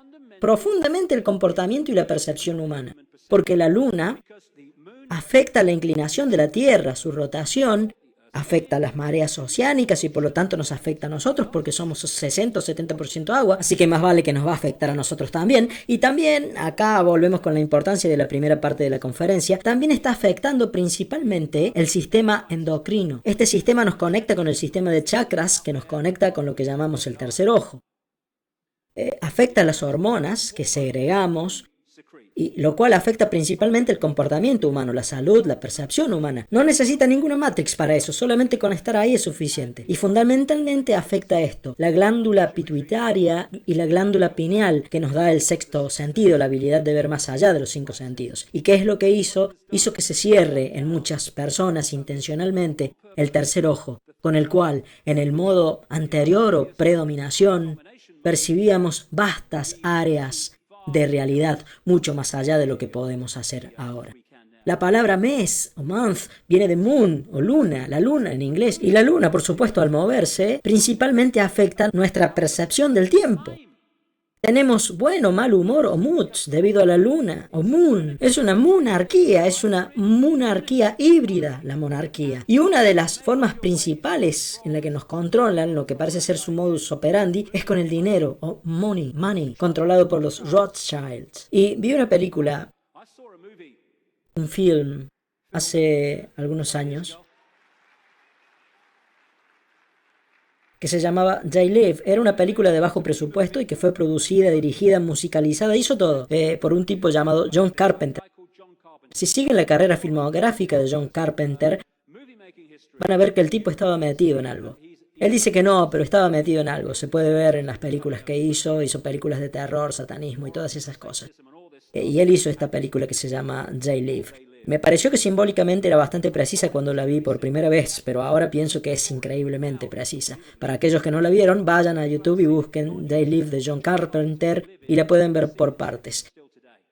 El argumento es este, está ambientada en el futuro, pero el futuro sería en esta época, porque se filmó hace muchos años. En la película hay una depresión económica muy grande y el protagonista viene de lejos con los zapatos atados en la mochila, anda recorriendo Estados Unidos tratando de encontrar un trabajo en la construcción y consigue una changa en un edificio que están construyendo. Y así las cosas hasta que uno de los otros trabajadores le pregunta dónde se va a quedar porque hay una depresión económica muy grande, la gente está viviendo en carpas acostada en las calles, duermen en cartones y hacen asentamientos precarios en baldíos, exactamente lo que está pasando en Estados Unidos en estos momentos, por cierto. Y le dice que no tiene dónde quedarse, así que se va con el otro que lo lleva a un asentamiento que habían hecho con otras personas donde comían y dormían. Y acá es donde se empieza a poner interesante la película porque él empieza a ver que hay cosas raras pasando al frente en la iglesia.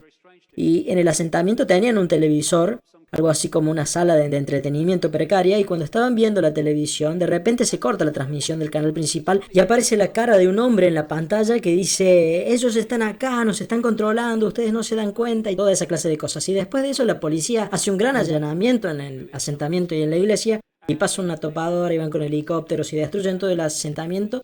Y este albañil, el protagonista, vuelve y se pone a espiar en esa iglesia y encuentra unas cajas de cartón.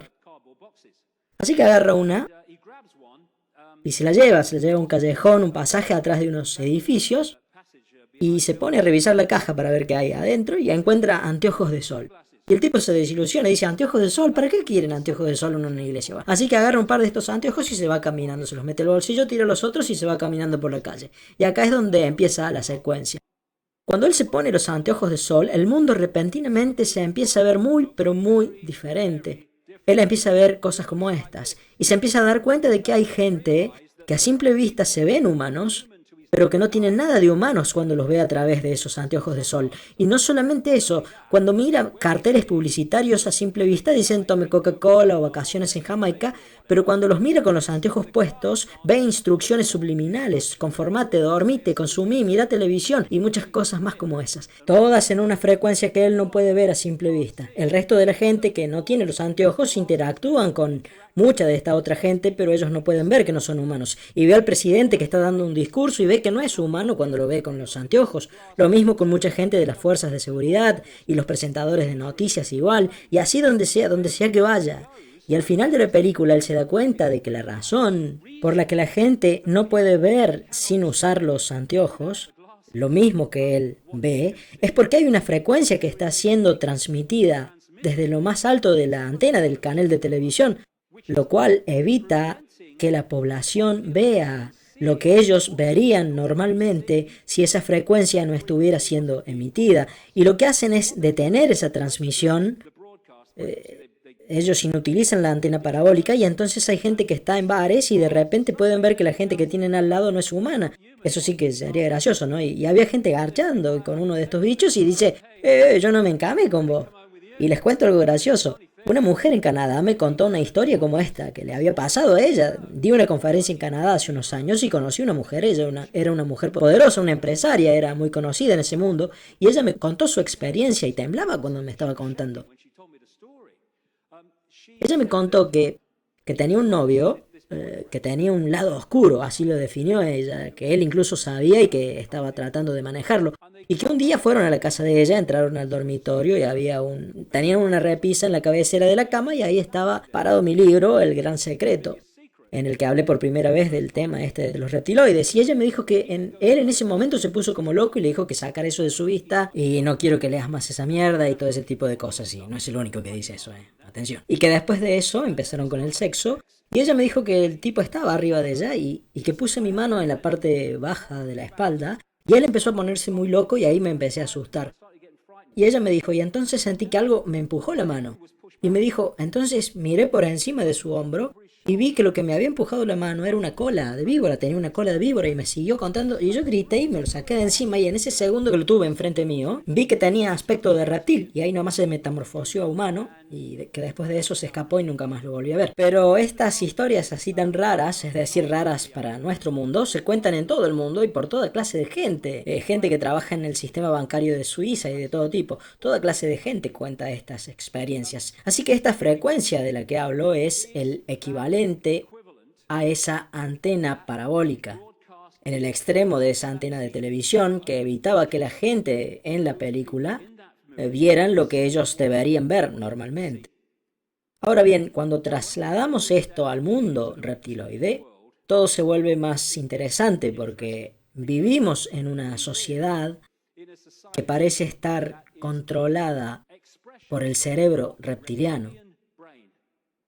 Este señor, llamado Carl Sagan, un cosmólogo muy famoso, escribió un libro llamado Los Dragones del Edén. En ese libro él investigaba los efectos de la genética reptiliana en el comportamiento humano. Y él dijo, no puedes, en efecto, entender el comportamiento humano sin entender el aspecto reptiliano de todo esto. Y volvamos a lo que estaba hablando hace un rato. Esta parte del cerebro que es la llamada como complejo reptiliano o complejo R por los científicos es importantísima para el comportamiento humano, como voy a explicar en un momento. Y lo que estoy diciendo es que esta manipulación genética de la que hablaban las culturas antiguas alrededor del mundo, hecha por los dioses serpiente, nos mantiene encerrados dentro de la Matrix lunar utilizando el cerebro reptiliano porque se conecta con la mente colmena de las especies reptiles en la luna. Y como dije antes, fundamentalmente esto se manifiesta como el mundo en el que estamos viviendo. Y voy a hablar de eso enseguida. Ahora bien, en los años 60 o por esa época hubo un señor llamado Carlos Castañeda que escribió unos libros basándose en las enseñanzas de un chamán centroamericano llamado Don Juan Matos. Algunas personas dicen que este Don Juan nunca existió, otros dicen que sí. No tiene importancia, las palabras que fueron escritas como salidas de su boca son absolutamente, increíblemente, extraordinariamente precisas. Y leí esta frase que va a aparecer en pantalla después de reunir todo esto de lo que estuve hablando. Esto es lo que dice Don Juan Matos en sus libros. Tenemos un depredador que viene desde las profundidades del cosmos y que tomó el control de nuestras vidas. Los seres humanos están en su prisión, somos sus prisioneros. El depredador es nuestro amo y señor, nos ha vuelto dóciles e indefensos. Si queremos protestar, suprime nuestras protestas. Si queremos ser independientes, nos ordena no serlos. En efecto, nos mantiene como prisioneros. Nos han conquistado porque somos comida para ellos. Nos exprimen sin piedad porque somos su sustento. Y así como nosotros tenemos gallinas en el gallinero, así los depredadores nos tienen en sus gallineros, en humaneros, y de esa forma su comida está siempre disponible para ellos. Piensa por un momento y dime, ¿cómo explicarías la contradicción que hay al ver la inteligencia del hombre en sus obras de ingeniería y la estupidez de sus religiones y creencias, o la estupidez de su comportamiento contradictorio? Los hechiceros creen que los depredadores nos han dado nuestras religiones y creencias, nuestra noción del bien y el mal, nuestras costumbres sociales. Ellos son los que crean nuestra idea del fracaso o del éxito. Nos dieron la codicia, la avaricia y la cobardía. Es este depredador el que nos hace ser complacientes, rutinarios y maníacos egoístas. Con el objetivo de hacernos obedientes, dóciles y débiles, los depredadores han desarrollado un método estupendo, por supuesto estupendo desde el punto de vista de la estrategia de combate, y una maniobra horrenda desde el punto de vista de aquellos que la sufren. Ellos nos dieron su mente. La mente del depredador es barroca, contradictoria, agresiva, llena de miedo a ser descubierto en cualquier momento. Ellos nos dieron su mente. Y así es como, a mi entender, lo están haciendo.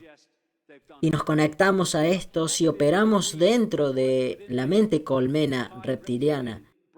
Estamos operando dentro de una mente colectiva que está permanentemente derramando esta constante sensación de ansiedad, miedo, preocupación, estrés, porque eso nos mantiene dentro de los confines del rango de frecuencia de la Matrix lunar y nos mantiene unidos a ella, y también genera la energía emocional de baja vibración de la que se alimentan.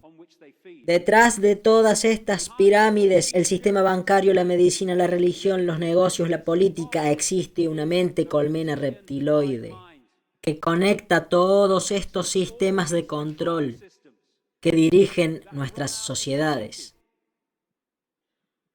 Y ahora veamos las características del cerebro reptiliano. Díganme si esto es o no es lo que vemos en nuestra sociedad. Esto lo dice la rama principal de la ciencia, De la mente reptiliana obtenemos las respuestas primitivas y emocionales, los comportamientos llamados a sangre fría, la falta de empatía si no son balanceadas por otras partes del cerebro, y la territorialidad. Esto es mío, fuera de acá. Y el deseo de control y la obsesión con las estructuras de poder y las jerarquías. La agresión, el fin justifica los medios, solamente importa ganar. Y esto es lo que está dominando nuestro sentido de la realidad y nuestras reacciones y respuestas frente a los acontecimientos y frente a otra gente. Esta es la palabra que define la mente reptiloide. Sobrevive, supervivencia. No piensa, no tiene la habilidad de pensar, reacciona. Por eso es que puede reaccionar tan rápido. Hay muy buenos ejemplos de eso. Cuando vas manejando tu auto, por ejemplo, y de repente alguien se te cruza caminando en el acto, mueves el volante inmediatamente, sin pensar, instantáneamente. Eso es realizado por el cerebro reptiliano. Pero cuando empieza a afectar otras partes de nuestro comportamiento y de nuestras vidas, entonces se convierte de hecho en algo muy negativo. Es el cerebro reptiliano y su miedo es no sobrevivir. Está permanentemente escaneando el entorno buscando amenazas. No solamente amenazas físicas, sino también de otra clase, de otro nivel. Y de eso voy a hablar enseguida.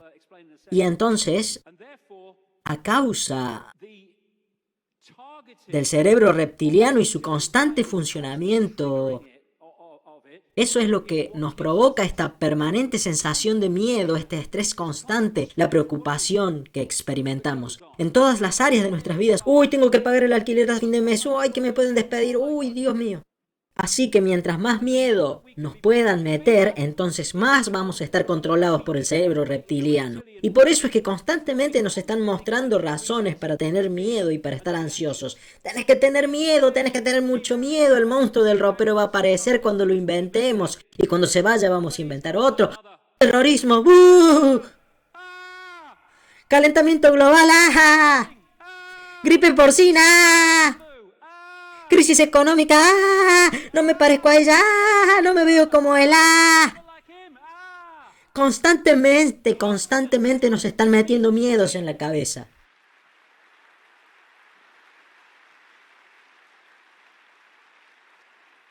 Y así nos mantienen dentro del sistema de control. Y esto no es solamente supervivencia física, también es supervivencia del estatus, del poder, de la reputación, superioridad, preeminencia intelectual.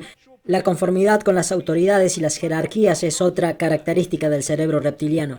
Solamente soy un peón en esta sociedad. Y entonces cuando se muestra información que desafía el status quo, el punto de vista aceptado por los científicos y los académicos, ellos reaccionan vehementemente. ¿Por qué? Porque su cerebro reptiliano les patea la nuca, la supervivencia de la reputación y la supervivencia de sus sistemas de creencias. Y también aparece cuando muestran información que desafía los sistemas de creencias religiosas de la gente. Y no solamente si dicen estás equivocado o algo como eso, sino solamente con mostrar información que si llegara a ser cierta, demostraría que las creencias de esa persona no pueden ser ciertas, entonces esas personas te atacarán con vehemencia. ¿Por qué? Porque su cerebro los patea en la nuca, porque su sistema de creencias está en peligro de muerte. El miedo de quedarse sin dinero, el deseo por el dinero está controlado principalmente por el cerebro reptiliano. Tiene dos polaridades. Una, el miedo a no sobrevivir, es decir, el miedo a no poder pagar el alquiler o la comida. Y por otro lado, pueden ser firmemente confinados dentro del cerebro reptiliano, y esto es lo que hacen los linajes híbridos, diciendo que lo necesario para sobrevivir es mucho más de lo que es realmente necesario para sobrevivir. Así que por eso hay gente, especialmente dentro de esta red de linajes híbridos, que tiene más plata de la que podrían gastar en 100 vidas, pero salen cada mañana y van a buscar más. Es una obsesión, es una adicción que tienen y se conecta con el cerebro reptiliano, que controla principalmente nuestra percepción de la realidad.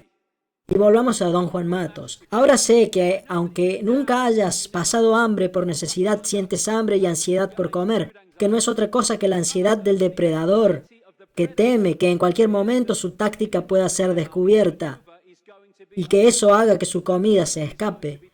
A través de esta mente, que al final de cuentas es su mente, estos depredadores inyectan en la vida de los seres humanos lo que sea conveniente para ellos y se aseguran de esta manera un cierto grado de seguridad para actuar como un paragolpes contra este miedo. Hechiceros del antiguo México dicen: el hombre solía ser un ser completo en una época, con ideas estupendas y una capacidad de conciencia que son leyendas mitológicas ahora. Y parece que todo eso desapareció de repente y ahora tenemos un hombre sedado.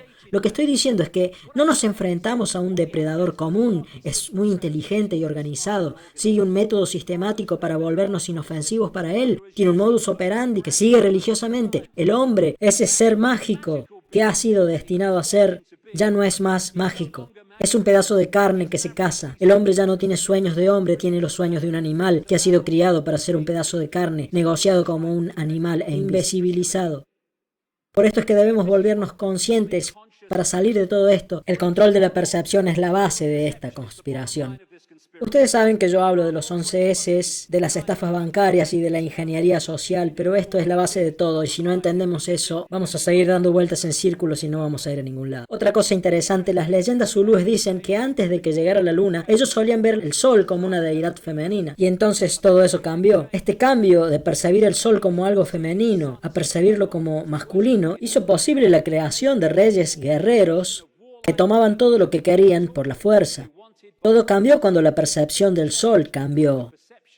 Y la percepción del sol cambió cuando empezó la Matrix lunar y cambió nuestra percepción del todo. Y en muchos aspectos, estamos en la película Avatar.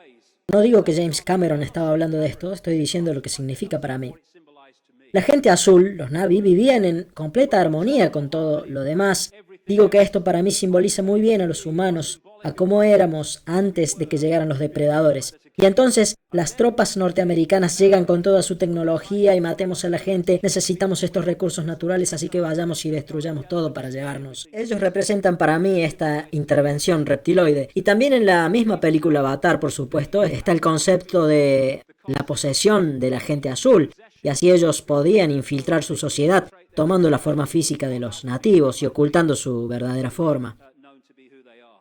Estos reptiloides están en una línea temporal diferente a la nuestra porque ellos están en otro ancho de banda, ellos tienen la capacidad de ver el futuro a diferencia de nosotros.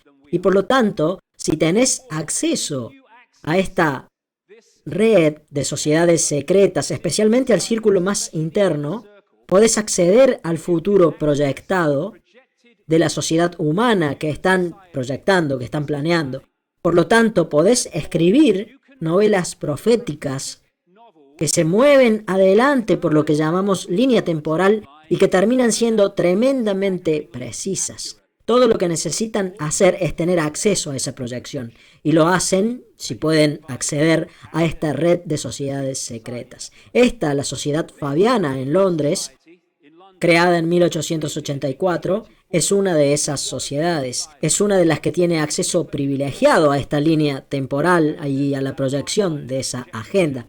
Y este individuo, Tony Blair, era un miembro de la Sociedad Fabiana, y ese es el escudo fabiano, por cierto. El lobo vestido con piel de oveja. Perfecto, perfecto. Él fue el creador, en efecto, del Partido Laborista en Gran Bretaña, que tiene una gran influencia en los partidos de izquierda, y no solamente en los de izquierda, sino también en los que llamamos en política centro-izquierda, y no solamente en Gran Bretaña, sino también en otros países. En Australia, por ejemplo, es muy, pero muy poderoso. Y en el pasado la gente solía preguntarme qué es lo que tienen planeado, y yo les decía, bueno, lo escribieron en algunos libros y ahí se puede ver, solamente hay que unir todo. En 1984 de George Orwell, por ejemplo, y en Un Nuevo Mundo Feliz de Aldous Huxley, el primero se publicó en 1948 y el otro en 1932. Unamos todo. Estos libros hablan de drogas y de todo ese tipo de cosas, de control mental. Este habla de la creación de un estado policial. Unan esos dos libros y van a saber qué es lo que planean. Estos libros fueron terriblemente proféticos. Lo dije durante años, esos libros no son novelas, o al menos sus fuentes no eran ficción. Y resulta que Aldous Huxley le enseñaba francés a un hombre que se llamaba Eric Blair en ese entonces, ahora se llama George Orwell, en el colegio Eton. Y lo llevó a la Sociedad Fabiana. Y de ahí sacaron toda la información, aunque deben haber tenido también otras fuentes para los conceptos que después escribieron en sus libros. Y lo que dijeron hace todas esas décadas atrás, Huxley lo dijo en 1932, es lo que está pasando ahora, con una exactitud increíble. Y tal parece que Orwell se rebeló contra todo eso que escuchó y escribió 1984 para tratar de mostrarlo, y algunos investigadores sugieren, y podrían tener razón, que lo llamó 1984 cuando lo publicó en ese momento, porque en 1984 iba a ser el aniversario número 100 de la creación de la Sociedad Fabiana. Y ahora llegamos al punto en el que estas entidades y sus linajes híbridos, los linajes Illuminatis, consideran que la colonización de la humanidad está casi completa. Y cuando lo analizan parece ser que están en lo correcto. Ellos piensan que el juego ha terminado, que ya ha ido demasiado lejos. No tienen ni idea de lo que dicen. Esta gente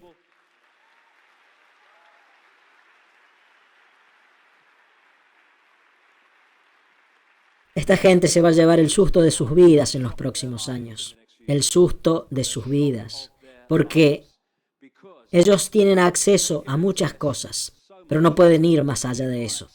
Y ellos consideran que el juego se acabó porque lo ven desde acá, pero no pueden verlo desde acá arriba. Y cuando eso que está arriba se manifieste acá, y falta muy poco tiempo, su juego se acabará.